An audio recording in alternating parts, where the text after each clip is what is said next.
Politisi Partai Gerindra Rahmawati Soekarnoputri meninggal dunia pada Sabtu, tanggal 3 Juli tahun 2021, dalam usia 70 tahun. Menurut informasi yang didapat, Putri Presiden pertama RI Soekarno itu meninggal di Rumah Sakit Pusat Angkatan Darat Gatot Subroto, Jakarta Pusat, pukul 6.15 waktu Indonesia Barat.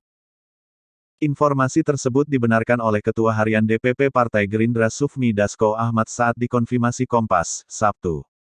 Iya, betul meninggal dunia, ucap Dasko singkat. Kompas menerima informasi yang beredar bahwa Rahmawati meninggal dunia pada Sabtu subuh. Berita duka. Selepas subuh, kawan seperjuangan kita Rahmawati Soekarnoputri berpulang mendahului kita semua menghadap Sang Halik.